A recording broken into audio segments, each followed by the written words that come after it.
You ever had a dream that felt too real to forget? Do you believe God still speaks through dreams today? Has a dream ever warned you, guided you, or revealed something to you? Be honest. Do you ignore your dreams or do you pay attention to them? What's a dream that you've had that you still can't explain? This is WSKY SkyRock Talk Radio, the place for perseverance, passion, purpose, struggles and breakthroughs, friendships and new beginnings, the place that changes the way we live. Your video will begin shortly.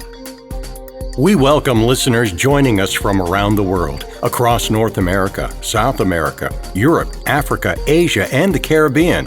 Wherever you're listening from, thank you for being part of the WSKY SkyRock Talk Radio community. Welcome back, my friends. And today we're stepping into something deeper. This is not just another episode. This is personal. This is reflective. This is a continuation of something we started in season 4. Before we go any further, let me invite you to do something if you haven't already. Go back and listen to season 4 episode called When the Restorer Needs Restoring. Because this episode, The Night Voice, doesn't start here. Some of the dreams that we're about to talk about started in that season, a real season, a heavy one, a season of depression, a season of silence, of trying to understand what God was doing, even before everything shifted, even before the breakthrough. So if you want the full picture, go back, sit with that episode, because what you're about to hear today is what came out of that season. The episode called When the Restorer Needs Restoring. We talked about something real. What happens when the one helping others is the one quietly falling apart? What happens when the one encouraging is the one running on empty? What happens when the one restoring others realizes they need restoring as well? But today, on this episode, we go deeper. Because what if I told you God had already been speaking to that long before you had language for it? What if the signs were already there? Not in conversations, not in people, but in dreams. In this episode, I'm breaking down something that I call the night voice. Those dreams that stay with you, the ones that feel different, the ones that don't let go. Because the Bible already tells us that God speaks this way. Job 33:15 and 16 says, "In a dream, in a vision of the night, when deep sleep falls upon men, while slumbering on their beds, then he opens the ears of men and seals their instruction." While the world is quiet, while everything slows down, God can speak, not through noise, not through distraction, but in something that we've already talked about, in stillness. He opens our ears and seals instruction. He doesn't just speak, he leaves something behind. So what if dreams are more than imagination? What if they're moments of warning, moments of direction, moments of prep? What if God is speaking while the world sleeps? We're going to explore spiritual discernment, revelation, and how to recognize when a dream is just a dream and when it's something more. Because let's be honest, not every dream is from God, but some of them you can't ignore. And what I'm about to share is not theory, it's a journey, a series of dreams over time that didn't make sense in the moment, but later revealed exactly what God was doing. Today's episode is called The Night Voice, when God speaks in dreams, because sometimes when life is too loud during the day, God speaks in the night. Now, I'm going to do something today that I don't take lightly. And I'm not just teaching today, I'm opening up. I'm taking you through years of my life, through dreams, through decisions, through things I got right, things I got wrong, because I've learned something. God doesn't just speak to reveal events. God speaks to reveal you. And there is one dream that started it all for me. Back in October of 2010, I had a dream, and at that time I didn't fully understand it. but now I see it clearly. There's 4 sections of this dream. I was in a church. The roof was leaking, not pouring, not collapsing, just leaking. And that leak was flooding the church and damaging the carpet. Now the carpet, that's important because carpet covers everything underneath. It softens the room. It makes things feel right, even when something underneath is wrong. And in the dream, the carpet was damaged. It needed repair. Then the dream shifts. I'm kneeling down. I'm going through these rolled up papers, almost like building plans. But they were not light. They were heavy, like carpet. And I'm flipping through them, looking for something specific, like a serial number, trying to identify something, trying to understand something. And then Jesus steps into my light. And at first, he blocks it. He casts a shadow. Then he steps aside and he asks this one question. Have you found anything? That question right there is not just a question in a dream. That's a life question, because a lot of us have been searching through our past, our pain, our habits, our patterns, our thoughts, trying to figure out, why am I like this? Where did this come from? Why does this keep happening? But here's the truth. You can search through everything and still not find the root. And when I had that dream in 2010, I thought that was the beginning. I thought that was the problem where it started. But years later, God showed me something. That dream wasn't the beginning. That was the exposure. Because the real beginning goes all the way back to 1990. Yes, 1990. Just a few months after I got saved, born again. I was riding in a car with somebody that I knew. They started smoking. Then they apologized. Then they said something that sounded honest. It sounded spiritual, even humble. They said these words, I know it's wrong, talking about smoking, but it keeps me humble before God. Now, please understand, I was young in the spirit. I was a babe in Christ, and I accepted it. Not only did I accept that answer, I adopted it. And as I moved forward in life, whenever I sinned, whenever I struggled, whenever I knew something wasn't right, I would say to myself, I know this is wrong, but it keeps me humble before God. And I even tied it to scripture. I thought about Paul, the thorn in the flesh. My grace is sufficient. I told myself, if God wanted to take this away, talking about sin and struggling, he would. And if he hasn't removed it, maybe he's using it. Do you see the deception? The deception! Because I didn't just struggle. I explained my struggle in a way that allowed me to keep it. I didn't just fall short. I built a belief system around staying there. I called it humbleness. But the truth is, it was compromise. But what I didn't realize then was this. That was the leak. So when I saw that church in 2010, and the roof was leaking and the carpet was damaged, that wasn't random. That was 20 years of something small, something becoming structural. What started as a thought became a pattern, and what became a pattern became a covering, and what I kept covering eventually showed damage. And here's the truth. I need someone to hear this today. You don't flood from one moment. You flood from what you ignore. What you justify, you protect. What you protect, you won't surrender. And what you won't surrender, you will eventually surface. And when it does, it won't be a drip anymore. It'll be a flood. Now, the next part of that dream, I remember this part of the dream so clearly. I wasn't standing still anymore. I was running down this long, dark, one-way street. And I could feel it, not just physically, but internally, like I had been on this road for a long time. No turns, no exits, no options, just forward. And the crazy thing was, I wasn't being chased. Nobody was behind me, but I was still running. And that's when it hit me, even in the dream. Why am I running if nothing is chasing me? See, that street wasn't just a street. That was my life.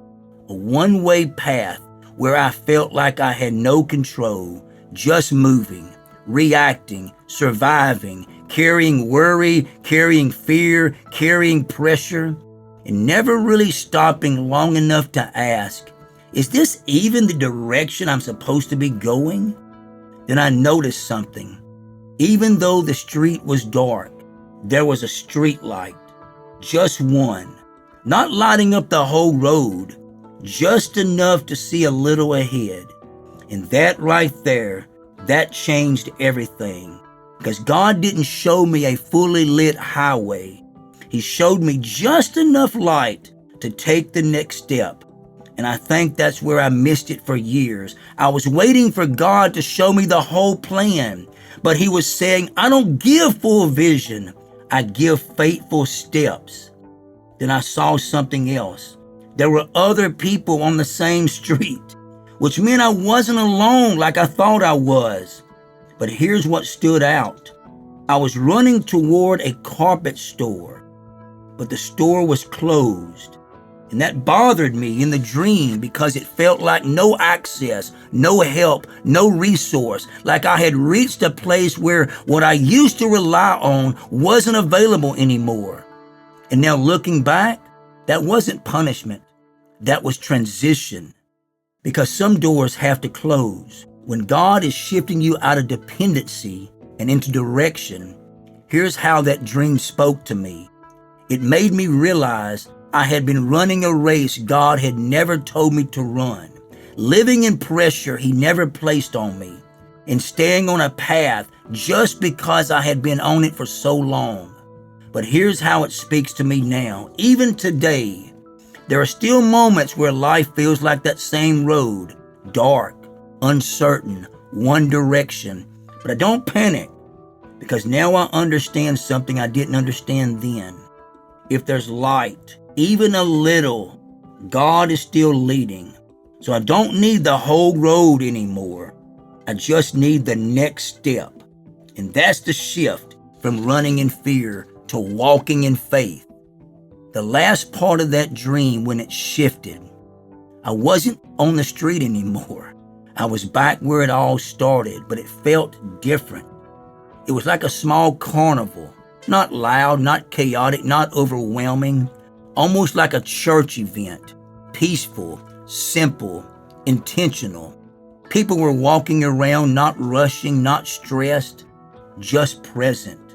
And right in the middle of it all, there was this round arena, open, no walls, no pressure, just space. And I walked in, not alone this time. Jesus was there. The Holy Spirit was there. And we stepped into that arena together. And I can remember something so specific. Jesus had cut his hair, cut it short. And we were talking about it like it was normal, like I was comfortable, like I belonged there. That detail mattered because the same Jesus that had always seen one way was showing me I'm still me, even when I look different than what you expected. And then the Holy Spirit grabbed my arm, pulled me close, and whispered in my ear, I brought cake and Coke for the kids tonight. And I remember thinking in that dream, why would you be telling me that? Out of everything, why that? Why something so simple, so small? But now I understand. That whisper wasn't random. That whisper was revelation. Because after all the pressure, after all the running, after all the weight I was carrying, God wasn't talking to me about battle. He was talking to me about joy, about serving, about giving, about pouring into others, about losing myself. See, before that, my life felt like survival. But in that moment, God was showing me a different way to live. Not just endure life, but create moments for others. The cake wasn't just cake. The Cokes wasn't just Cokes and drinks. That was refreshing others without being drained myself. That was me stepping into a version of myself that didn't move in fear, but moved in purpose. Then it clicked. Even now, that whisper was God saying, you don't have to live in survival mode anymore. You can slow down. You can serve. You can create joy. You can do it from a place of peace, not pressure. Because notice this, there was no darkness in that scene, no running, no fear, just presence, just connection, just purpose. And today, that still speaks to me because it reminds me that even in seasons where life feels heavy, God is still inviting me into those moments that are light, moments where I don't just survive, I impact. Now, 2011, let me take you into this dream, because this one wasn't just symbolic. This one was surgical. I'm at a funeral, not just observing. I'm present. I'm engaged. I'm feeling it. There are tears. There is weight. There is emotion. But then I realized something. It's not just any funeral. It's a dog's funeral. Not just any dog. Daisy was the dog's name. And I'm crying. And here's what stands out. I'm not dressed in black. I'm dressed in blue. And I'm wearing a suit. That's the dream. Now let's go into what that actually meant. Because every piece of that dream was saying something. A funeral means one thing. Something is being put to rest. Not hidden, not ignored, buried. That was not about loss. This was about release. Because there was things in me, resentment, anger, hostility, attachments to the past that I had been carrying. And God was saying, it's time to let this die. Daisy, the dog. Now, Daisy's important because the dog represents loyalty, companionship, something that stays with you. So this wasn't just something random dying. This was something loyal in my life, something that had been with me, something that felt justified to keep. And God was showing me in this dream that even what feels loyal can't go where I'm taking you. Now those tears, I'm crying in the dream. Now that matters because the dream with these tears represent emotional release, healing, cleansing. This wasn't just sadness. This was healing happening. Because sometimes you have to cry it out to come out. The blue suit. Now here's the part that changed everything. I'm not dressed in black, I'm dressed in blue. Blue represents truth, wisdom, heaven, clarity, peace, loyalty, openness. So even though something was being buried, heaven wasn't calling it mourning. Heaven was calling it alignment.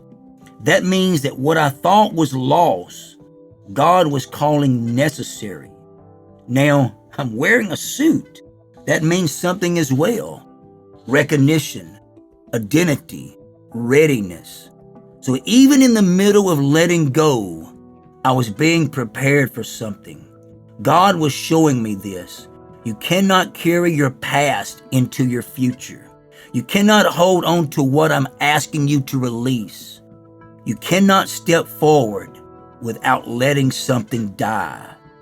This dream got a hold of me because it exposed something deep. I was holding on to things that I had justified keeping because they felt familiar, they felt loyal, they felt earned. But just because something was with you doesn't mean it's supposed to go with you. This dream changed how I saw letting go because now I understood letting go isn't losing, it's making room. I stopped fighting certain endings. I stopped trying to hold on to what God was removing. I started trusting. If He's burying it, He's making space for something greater.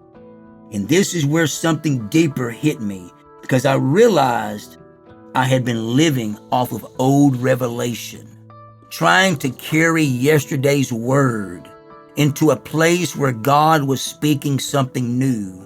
Because we don't live on what God used to say. We live on what he is saying. And if you hold on to old revelation too long, you will kill what God is trying to grow. And once that death happened, once I let go, once I released what I had been holding, that's when I found myself walking through the woods, empty, trying to figure out what's next, trying to find where I belong, trying to get refilled. March 2011, another dream. Let me take you into this dream. I'm walking down a path in the woods, and it's not just any woods. It's dark, it's quiet, it feels uncertain, and I'm moving through it like I'm trying to get somewhere, but I don't fully know where I am. And eventually I come to a place, a gas station, the kind you see in a suspense movie, isolated, off the path, almost out of place. And in the dream, I'm the cashier. I'm the one behind the counter. Then a man approaches me with a gun. He's there to rob the place, but something shifts. I outsmart him, and suddenly I'm not the cashier anymore. I'm the customer. And right after that, the credits roll. The credits roll.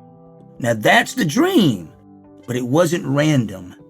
It was saying something very specific. The woods are not just scenery. The woods represent a place that is dark, unfamiliar, uncertain. But here's the deeper part. It's a place I was still trying to walk through, even though I didn't fully belong there anymore. Because 2010 was a year where two worlds collided. And in 2011, that's what was declared the year of heaven. I was still trying to navigate what I had lost access to. So walking through the woods meant I was trying to hold on to things that I no longer had access to. Then I arrive at a gas station. That matters, because a gas station is not a destination. It's a place to refuel.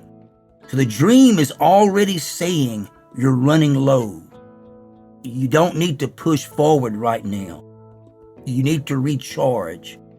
And that's exactly where I was in my life. I was empty, running on fumes, trying to keep going without refueling. Then comes the man with the gun. And this is where it gets real, because the gun represents fear, pressure, a situation that makes you feel trapped. That wasn't a threat in a dream. That was how I felt in real life. Uncomfortable, pressed, unsure about the future. Because sometimes life doesn't just drain you, it confronts you. Now this is the part that changed everything. At first, I'm the cashier. I'm the one giving. I'm the one serving. I'm the one pouring out. And that's how I had been living, giving, pouring, trying to sustain everything. But then I outsmart the situation. And suddenly, I'm not the cashier anymore. I'm the customer. That wasn't just a role change. That was a life shift. Because God was showing me you can't keep giving when you're empty. That's when things started changing in my life. Because I stopped trying to be the one who had it all together. And I stepped into a place where I needed to receive. Spiritually, personally. That's when I made a shift.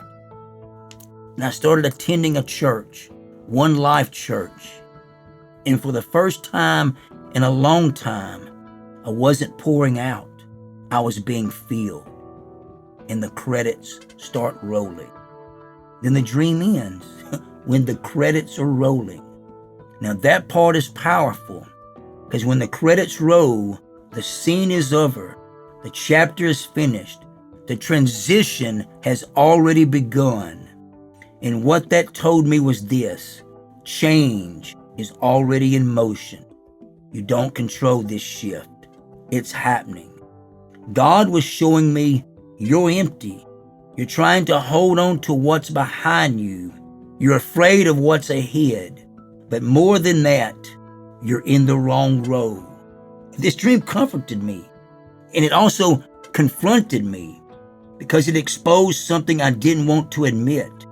I couldn't keep living as the one who gives everything while having nothing left in me. It changed how I moved because now I understood I needed to step into a season of receiving, not weakness, alignment. And that shift from giving to receiving is what prepared me for the next level of what God was doing and was what God was going to do and what God was going to show me. Because once I got in that position to receive, God started speaking differently, clearer, stronger, more direct. And that's when the dream started shifting again from confusion into clarity. July 11th, 2011. There was another dream. This one was different.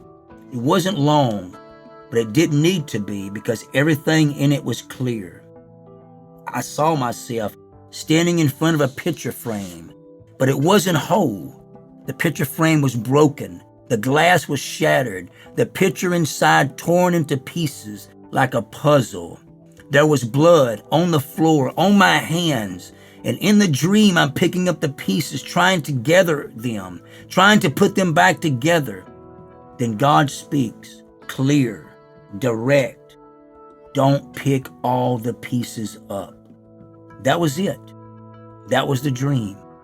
A picture frame represents how you see something, how you remember something, how something is preserved in your life. It's not just the moment, it's the meaning you're attached to it. Now the frame is broken. That means the way I saw something was shattered. The way I held on to something was disrupted. Something in my life was no longer intact. The torn picture, the picture itself was ripped into pieces, not cracked, torn. That means this wasn't just damage, this was separation. Pieces of something that used to be whole. Now this is where it gets real. There's blood on the floor, on my hands. Now blood represents pain, sacrifice, emotional cost. This wasn't just something broken. This was something that hurt. Me picking up the pieces. In the dream, there I was trying to fix it. Picking up every piece, trying to gather it all, trying to restore what was. Because that's what we do. We try to fix everything. We try to put it back together. We try to make it look like it never broke. Then God speaks. Don't pick all the pieces up. He didn't say leave it all, but don't pick all of it up. Which means some of it was meant to stay broken, because everything that breaks is not meant to be rebuilt.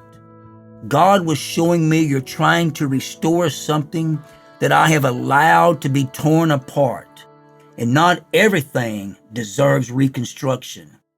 This once again grabbed hold of me deeply because it exposed something in me. I was trying to fix everything.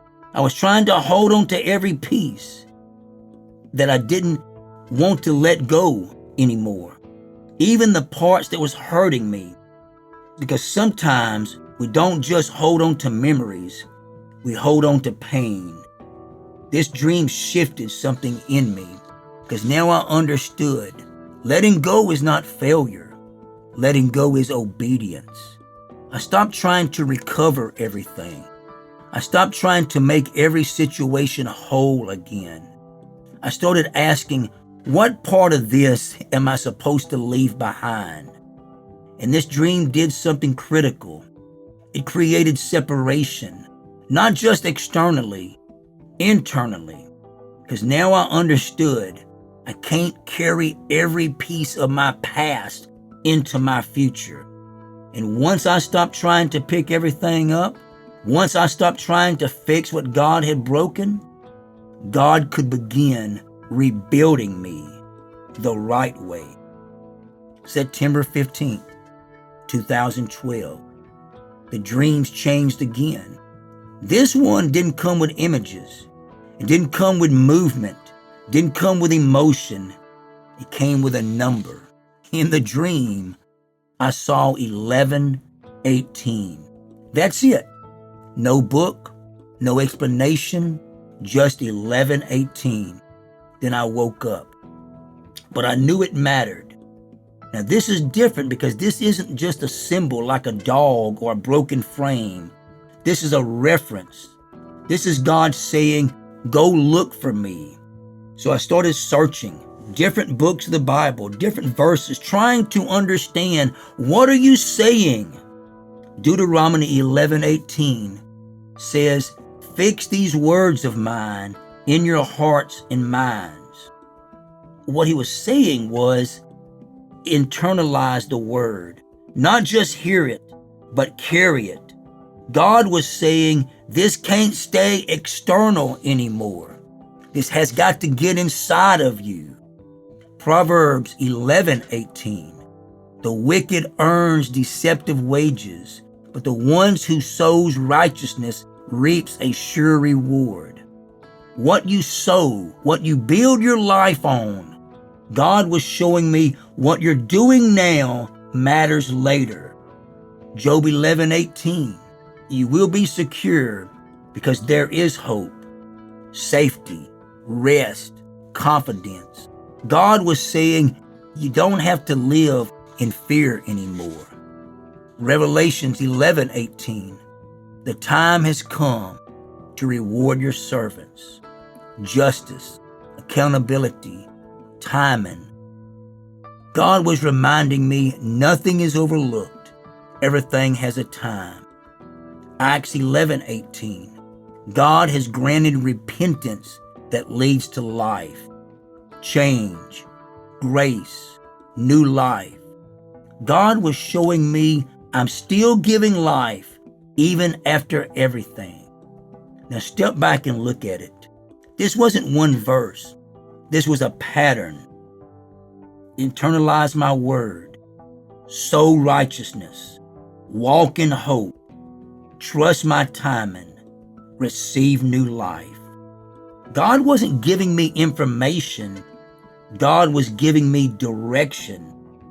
Because up to this point, I had been led by my emotions, my experience, what I felt. But now God was shifting me into something deeper. You can't live off feelings anymore. You have to live off my word. This changed how I pursued God because now I understood I can't just wait for moments. I have to seek his voice. I started searching scripture differently, not casually, intentionally, looking for what God was saying, not just what I wanted to feel. And this dream shifted everything because now I wasn't just being led by experience. I was being anchored by truth. And once the word got in me, once revelation started forming in me, the next level of dreams weren't just about what I was going through. They were about who I was becoming. This was a turning point. The dream marks the shift from external encounters to internal foundation. February 2014, another dream. Then something changed. This time the dream didn't feel heavy. It didn't feel like loss. It didn't feel like pressure. It felt free. I had trouble sleeping that night, not because I was restless, because I was floating. In the dream, I had the ability to use my arms to push up against the air. And when I did, I lifted off the ground and I was just hovering. I was floating. I was turning, I was twisting, I was flipping, moving freely without resistance. And then when I woke up, I didn't have to guess what it meant. I was pushing against the air. Because I wasn't flying like a bird, I was using my arms, pushing against something invisible, which means the resistance was still there, but it no longer had power over me. The ground represents weight, pressure, what holds you down. So when I lifted off the ground, I wasn't escaping life. I was rising above it. I was twisting, I was turning, I was flipping. And this part matters because I wasn't stiff, I wasn't struggling. I was moving freely. I had flexibility again. I had freedom again. I wasn't bound anymore. God was showing me something simple but powerful. You're not stuck anymore. After everything, the death, the breaking, the empty seasons, you're free. Now, this might not sound like something that can confront you, but it was, because it challenged something in me. I was used to carrying weight, and sometimes we don't even realize we're free because we've gotten comfortable being heavy. This dream shifted my perspective because now I understood I didn't have to stay under everything. I didn't have to carry everything. I didn't have to fight everything the same way. And I started letting go without fear. I had started trusting without overthinking. I started moving without feeling stuck. This dream marked something important because now I wasn't just surviving anymore. I was moving freely. And once freedom came, the next thing God started dealing with was my identity, who I was, what I was called to do, what I was fighting for. February the 11th, 2014, just a few days after the floating dream, another one came. This time, one day before my birthday, February 12th. I'm on a skateboard.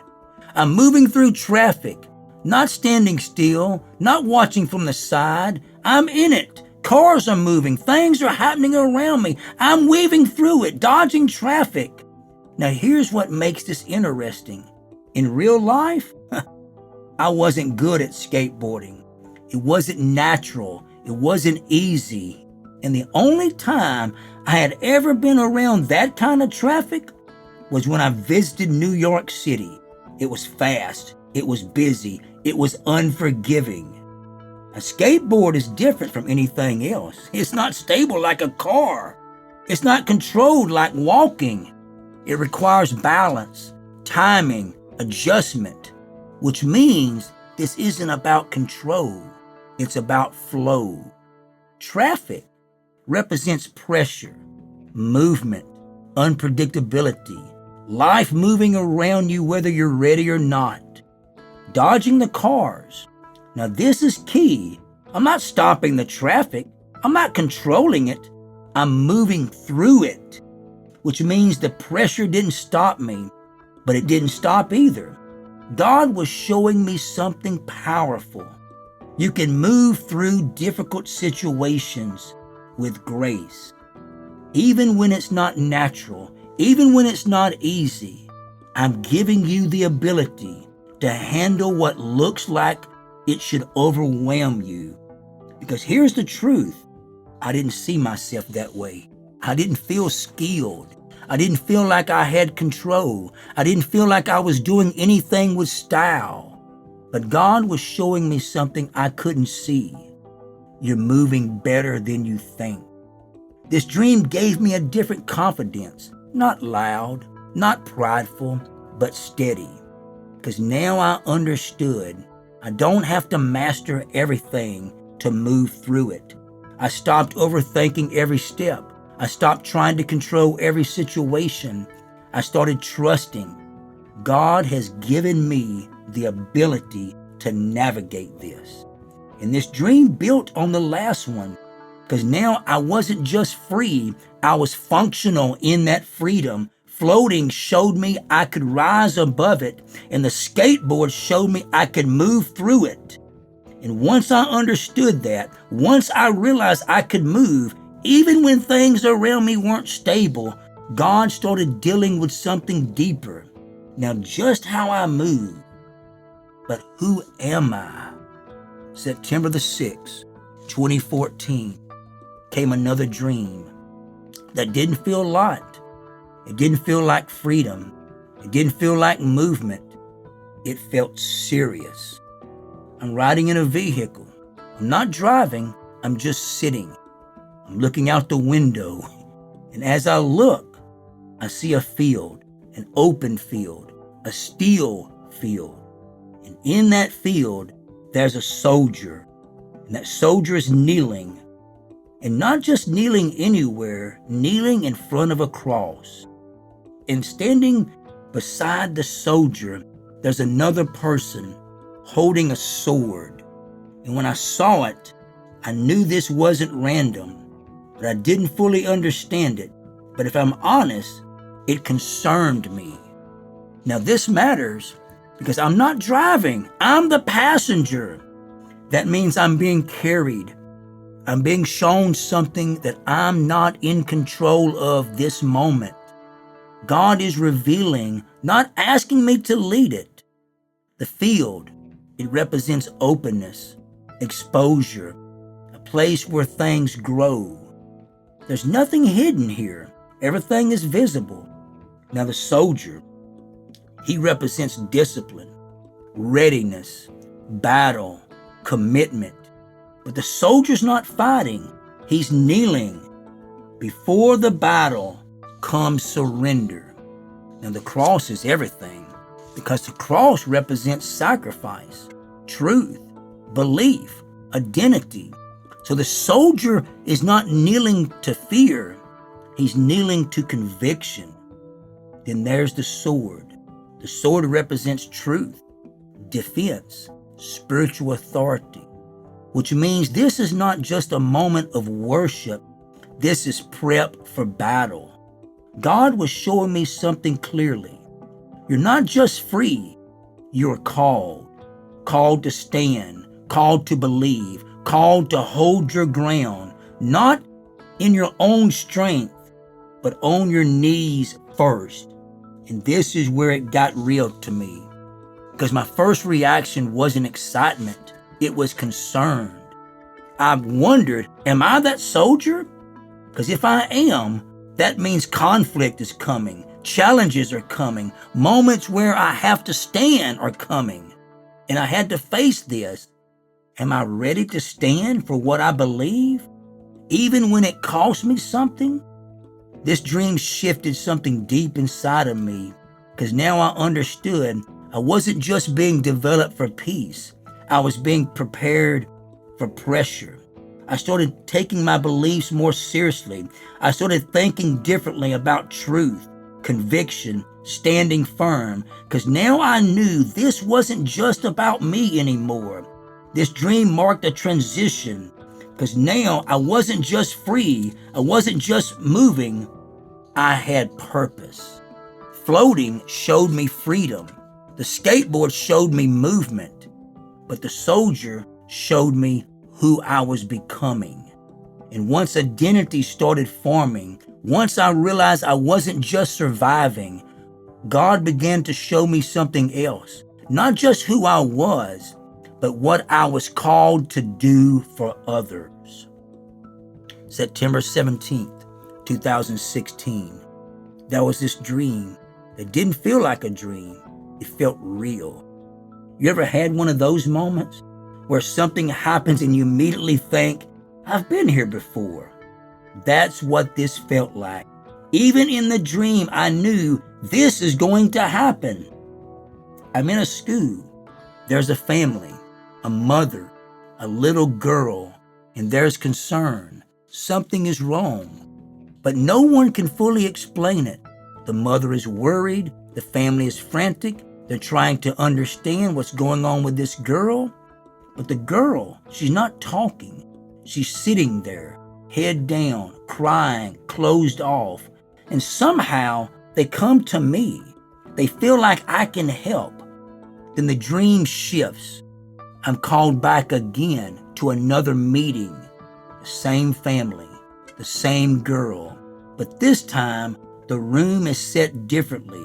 The family is off to one side. The girl is sitting facing away. And so when I walk in, I think, oh, not again.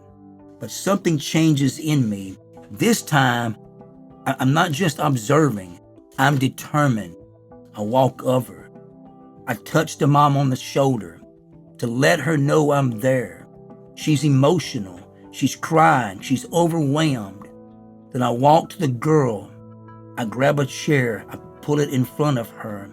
I sit down. I take her by the hand. I squeeze her hand. She turns. She looks at me. And then I say these words: help me help you. What can you do to help me help you? And in that moment, she lifts her head like she's about to speak. Then the dream ends. The school represents learning, development, growth, places where people are shaped, not just academically, but emotionally, mentally, personally. The family represents people who care but don't understand. They see something is wrong, but they don't know how to reach it. The girl, she represents someone hurting, someone overwhelmed, someone unable to express what's going on. She's not refusing. She just doesn't know how to open up. Now, this part is powerful because I didn't start with words. I started with connection.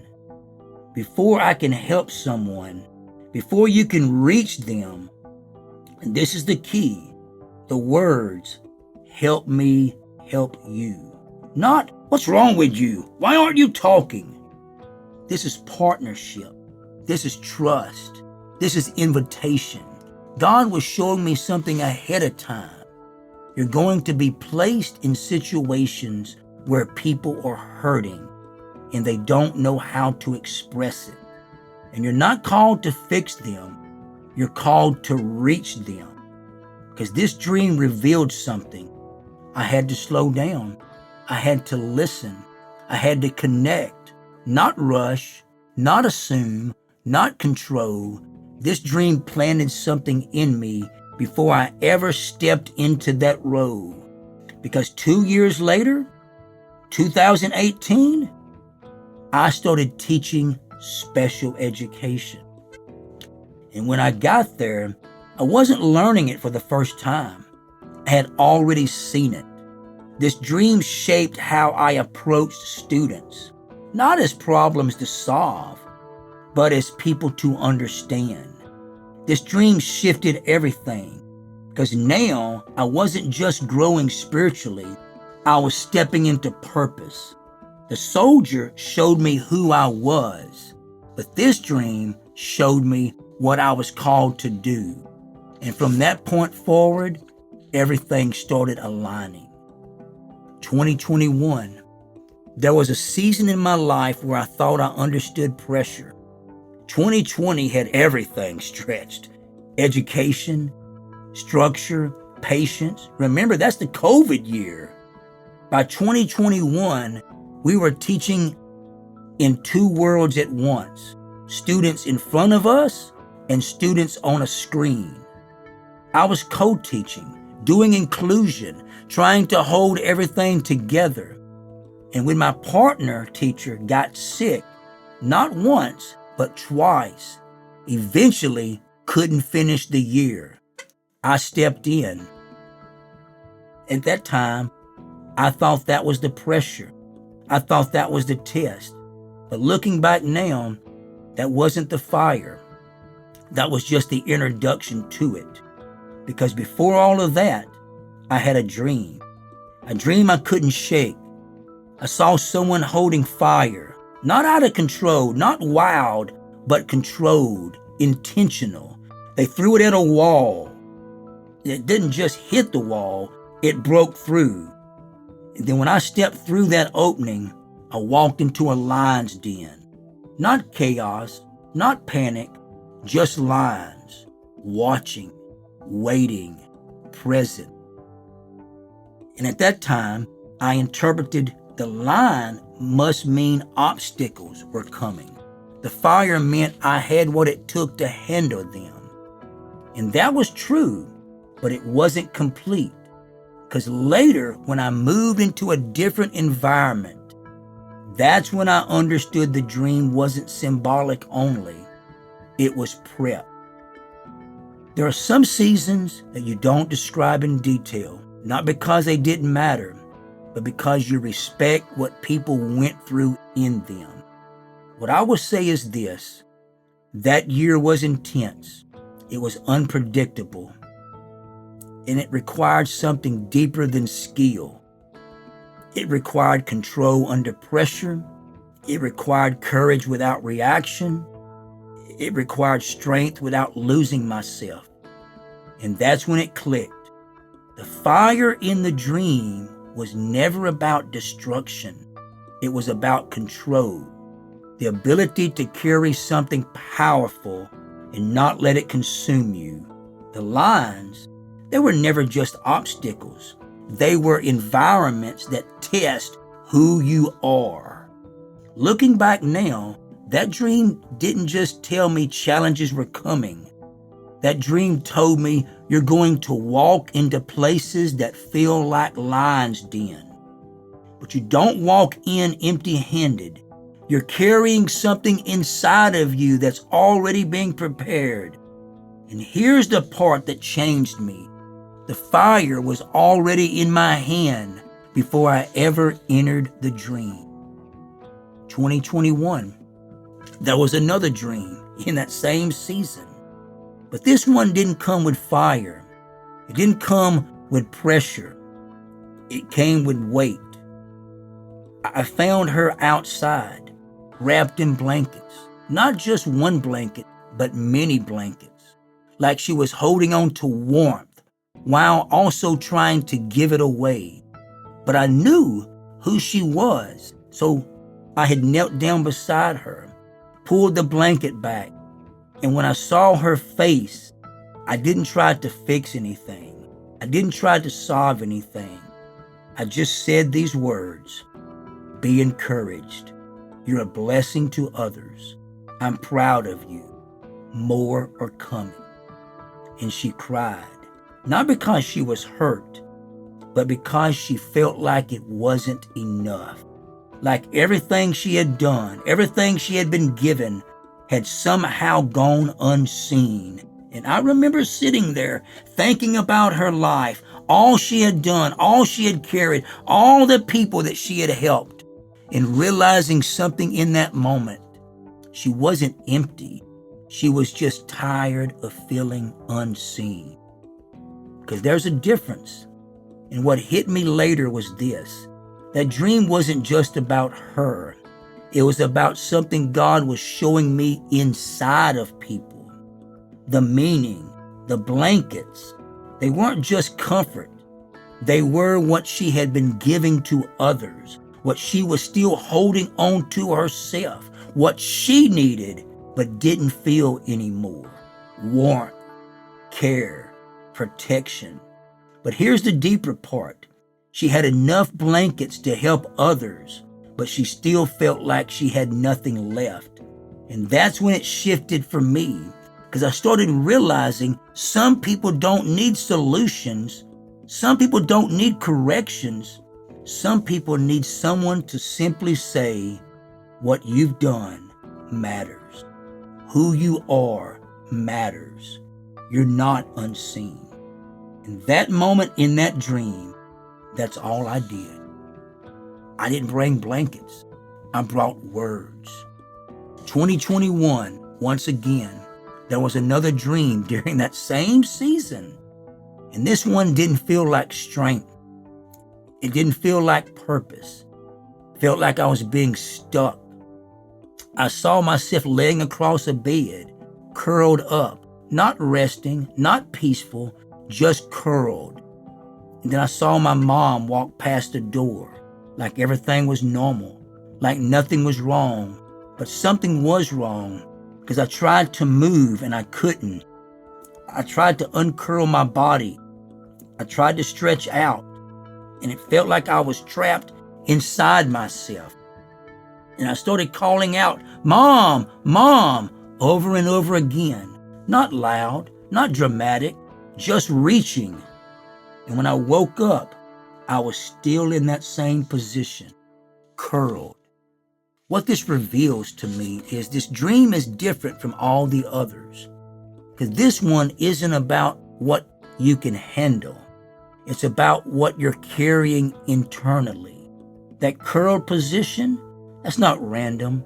That's protection. That's withdrawal. That's holding something in, trying to stay safe emotionally. And the fact that I couldn't uncurl, that matters, because it shows I wanted to move forward. I wanted to open up, but something in me wasn't ready yet. And calling for my mom, that's not just about her. That represents safety, comfort, a place where I don't have to be strong. Because think about where I was in that life at that time, carrying pressure, carrying people. But here, I am the one needing something. The quiet truth in this dream is this. This dream is telling me you've been strong for a long time, but there's a part of you that still needs to be held as well. And I didn't ignore it because I remembered it. I wrote it down, which means I was already starting to recognize my own internal needs. This is what makes the whole story real, because without this, it's just a story about being strong. But with this, it becomes a story about being human. I could face the fire. I could sit with others in their pain. But I hadn't yet learned how to uncurl myself.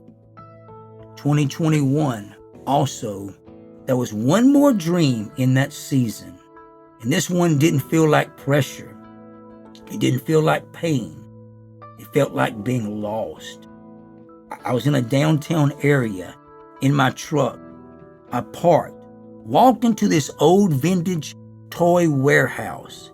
And at first it felt normal, just walking, moving from one area to another. But somewhere along the way, something shifted. Because when I tried to go back, I couldn't find my truck. I couldn't even find the parking lot. And the place I was in didn't even feel familiar anymore. I was crowded. It was crowded. The whole place, it was busy. People everywhere. But none of it made sense to me. So I started asking around, do you know where this place is? Do you know where I parked? Do you know the name of this store? But nobody knew. And that's when it hit. I wasn't just trying to find my truck. I was trying to find my way back. What this dream is really saying to me is, this dream isn't about a vehicle. Now, that truck represents your direction, your control, your ability to move forward, and losing it, that's not random. That's feeling disconnected, feeling like you stepped into something and now you can't find your way out. Being in an environment that no longer makes sense. The toy warehouse, that matters too.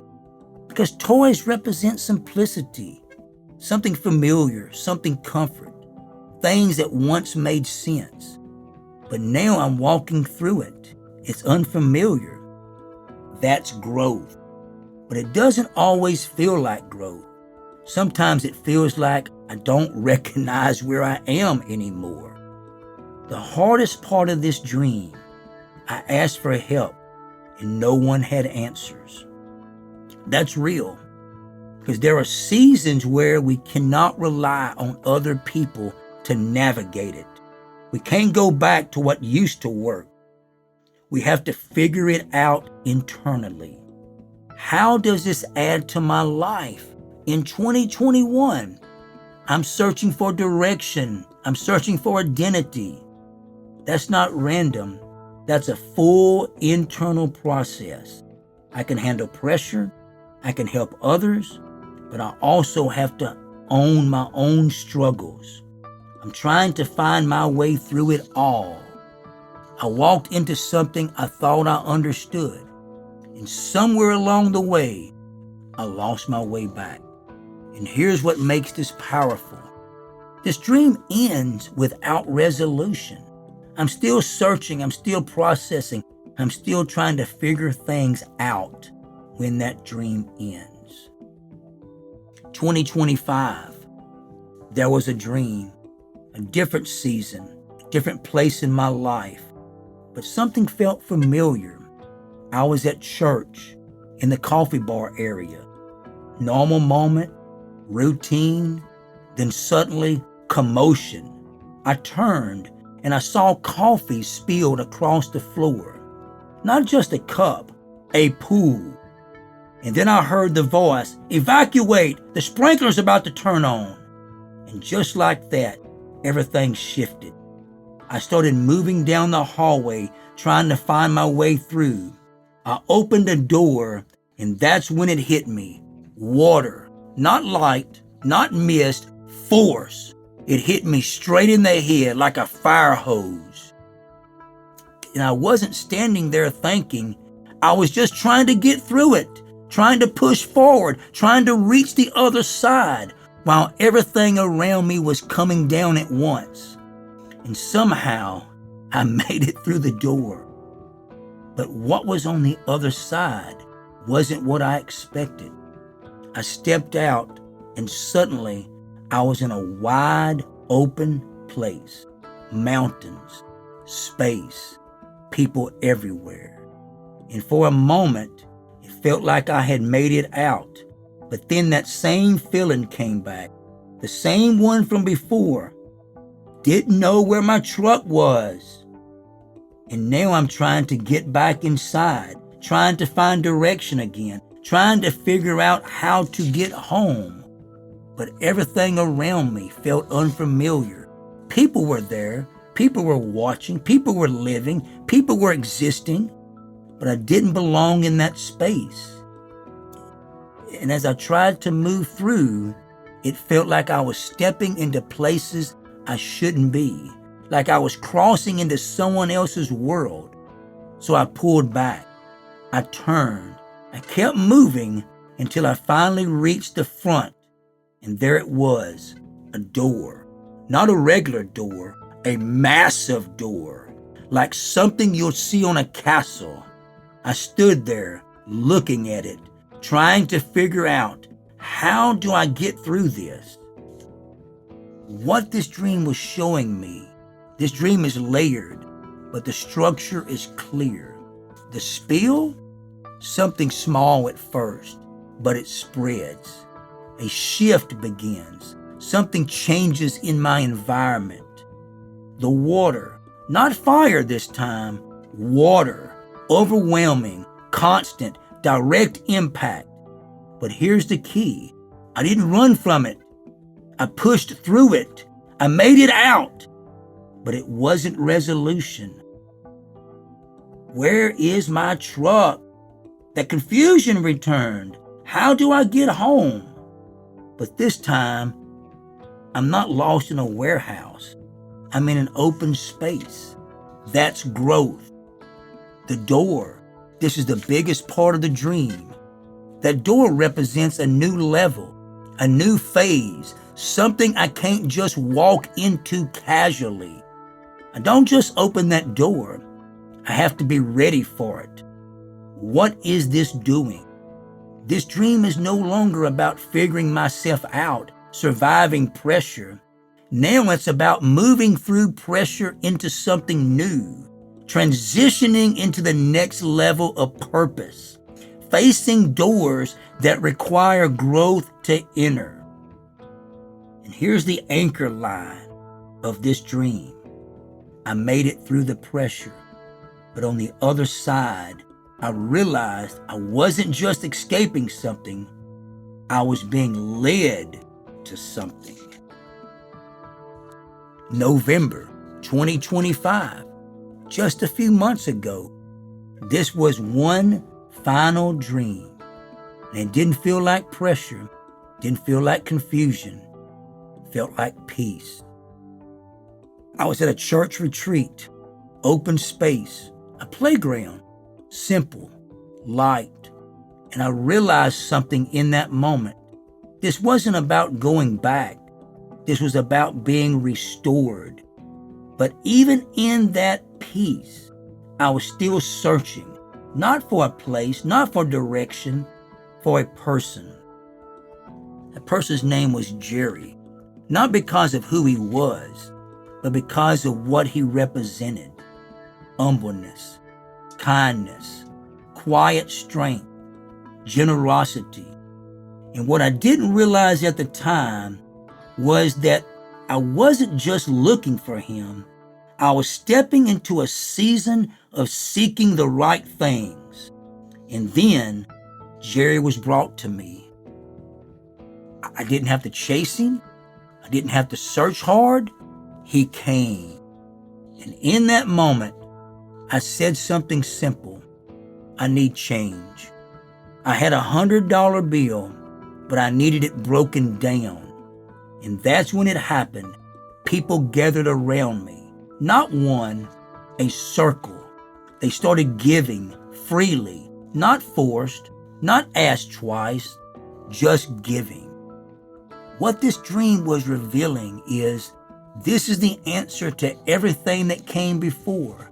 The dreams prior, all those dreams, I was learning strength, I was learning compassion, I was facing vulnerability, I was searching for direction, I was moving through pressure, I was pushing through what's called transition, standing in front of something bigger.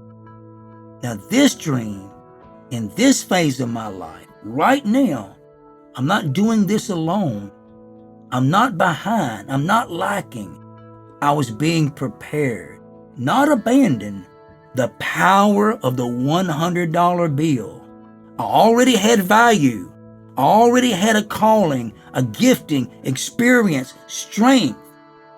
But it needed to be broken down, reorganized, made usable for the next season, this season of my life. Not increased, refined.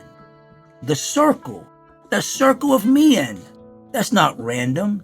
That represents provision, community, protection, covering, which means what I thought I had to carry alone was never meant to be carried alone.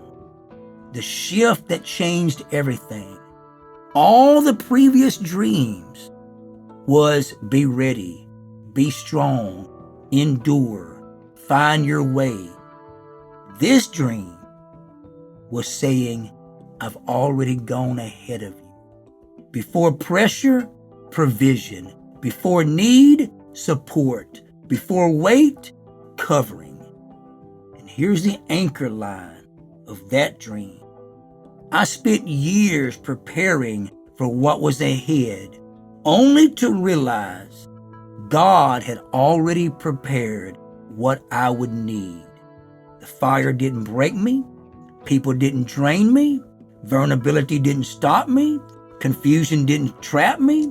Pressure didn't defeat me, because the whole time I was being positioned. I was being shaped. I was being aligned. It wasn't about surviving the fire. It wasn't about finding my way. It was about trusting that even when I didn't understand the path, God had already placed everything I needed along the way. And now when I look back over all of it, the dreams, the seasons, the confusion, the pressure, I realize now none of it was random. Every moment, every image, every feeling was part of something being built in me. The fire didn't break me, it prepared me. The people I was called to help, they didn't drain me, they revealed something in me. The moments where I felt stuck, curled up, unable to move, those weren't signs of weakness. They were reminders that even the strong need healing as well. And when I felt lost, searching for direction, trying to find my way back, I didn't realize I wasn't lost. I was being led. Because in the end, I didn't arrive empty-handed. I arrived already carrying everything I needed. And when the time came, I wasn't alone. Provision was already there. People were already in place. Support was already surrounding me. So let me ask you this again. You ever had a dream that felt too real to forget? One that stayed with you long after you woke up? What if it wasn't just a dream? What if God was speaking? Because the truth is, God still speaks through His Word, through people, and sometimes in the quiet of the night, when everything else is silent, He opens our ears and leaves something within us that we were never meant to ignore. So the next time you dream, don't rush past it. Sit with it. Pray about it. Pay attention, because it might not just be in your mind. It might be the night voice. This is WSKY SkyRock Talk Radio, and I'm Rockin Rog, reminding you this is the place that changes the way we live.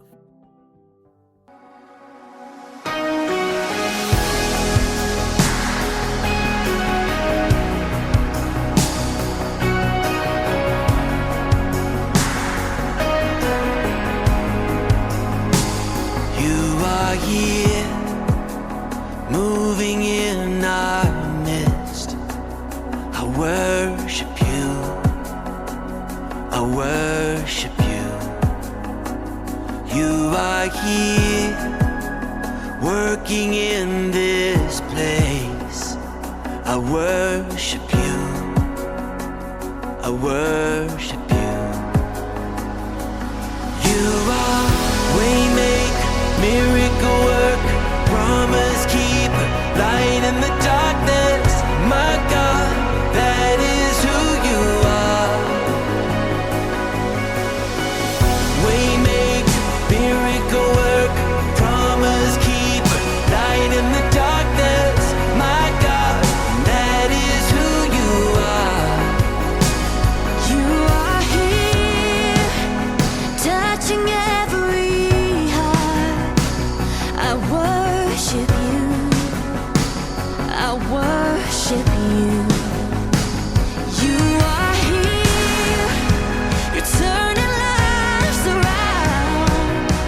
I worship you, oh I worship you. Waymaker, miracle worker, promise keeper, light in the darkness, my God, that is who you are. Waymaker, miracle worker, promise keeper, light in the darkness, my God, that is who you are. That is who you are. That is who you are. That is who you are. That is who you are. Even when I can see it, you're working. Even when I don't feel it, you're working. You never stop working. You never stop working. Even when I can't see it, you're working. Even when I don't feel it, you're working.